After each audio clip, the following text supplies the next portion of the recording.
लोकतंत्र में free speech यानी अभिव्यक्ति की आजादी कितनी जरूरी है यह आपको बताने की जरूरत तो नहीं है, लेकिन क्या जनता के प्रतिनिधियों को ये आजादी पूरी तरह मिलती है? इसी मुद्दे को लोकसभा में कांग्रेस सांसद मनीष तिवारी ने एक बार फिर उठाया। मनीष तिवारी ने एक ऐसा बिल पेश किया जो सीधे सत्ता और पार्टी अनुशासन की जड़ों को चुनौती देता है। With your permission, I seek to move for leave to introduce a bill to further amend the Constitution of India, the 10th schedule और the anti-defection law। तिवारी का कहना है कि अब वक्त आ गया है जब सांसद सिर्फ विप के गुलाम नहीं बल्कि जनता की आवाज बने। ये कोई पहली बार नहीं है। तिवारी 2010 और 2021 में भी यही कोशिश कर चुके हैं। शुक्रवार को उन्होंने तीसरी बार संसद में एक प्राइवेट मेंबर्स बिल लाते हुए कहा कि ये कानून सांसदों को विप ड्रिवन टायरेनी यानी विप की तानाशाही से आजाद करेगा। पहली बारी 2010 में किया था, उसके बाद 2020 में किया था, ये 2025 में किया है।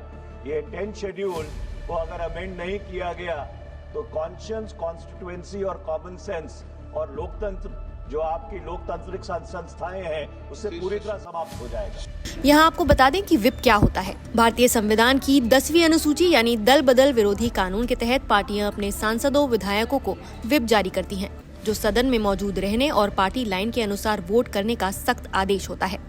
अगर कोई सदस्य इसकी अवहेलना करता है या गैर हाजिर रहता है तो स्पीकर या अध्यक्ष उसे अयोग्य घोषित कर सकता है, जिससे सदस्यता खत्म हो जाती है। हालांकि अगर पार्टी के 1/3 से ज्यादा सदस्य साथ में ऐसा करें तो इसे पार्टी विभाजन माना जाता है। ये कानून पार्टी अनुशासन को बनाए रखता है, लेकिन सांसदों की व्यक्तिगत विवेक को दबा देता है।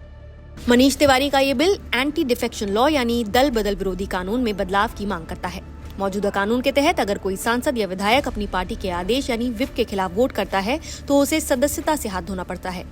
लेकिन तिवारी चाहते हैं कि ये नियम सिर्फ कुछ खास मौकों पर लागू हो।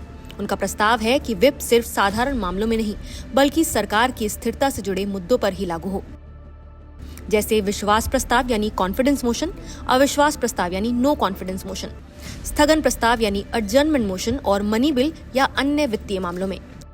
बाकी सभी बिलों और प्रस्तावों पर सांसद खुलकर और ईमानदारी से अपने विवेक से वोट दे सकें। तिवारी ने कहा, ये बिल संसद में फिर से जमीर जनता और सामान्य समझ को वापस लाने की कोशिश है। सांसद किसी पार्टी विप का औजार नहीं, जनता का प्रतिनिधि होना चाहिए। उनका कहना है कि फिलहाल सांसद या विधायक अगर पार्टी लाइन से हटकर कुछ बोल दें तो उन्हें बिना दिमाग वाला रोबोट समझ लिया जाता है। इससे लोकतंत्र का असली मकसद खत्म हो जाता है। अगर कोई सांसद विप तोड़े तो इस पर बिल में साफ प्रावधान है। अगर कोई सदस्य पार्टी के तय किए गए गिने चुने मामलों में विप तोड़ेगा तो उसकी सदस्यता अपने आप समाप्त हो जाएगी। स्पीकर को इसकी सूचना देनी होगी, लेकिन उस सदस्य को 15 दिनों के अंदर अपील करने का हक रहेगा। यह अपील 60 दिनों के भीतर निपटानी अनिवार्य होगी। ये बिल चर्चा में है क्योंकि ये सवाल उठाता है, क्या लोकतंत्र में सांसदों को बोलने और सोचने की आजादी होनी चाहिए या सिर्फ पार्टी की लाइन पर चलना चाहिए? मनीष तिवारी का ये प्रस्ताव संसद की राजनीति में लोकतांत्रिक बहस और व्यक्तिगत विवेक की शक्ति पर नया विमर्श खोल सकता है। तो आप क्या चाहेंगे? क्या ये बिल कानून में तब्दील हो? हमें कमेंट करके अपनी राय जरूर बताएं। नमस्कार, मैं हूं मानक गुप्ता। अगर आपको हमारा ये वीडियो पसंद आया हो तो इसे लाइक और शेयर जरूर करें, और हाँ, हमें सब्सक्राइब और फॉलो करना ना भूलें ताकि आप देश और दुनिया की कोई खबर मिस ना करें। तो जुड़े रहिए हमारे साथ और देखते रहिए News 24।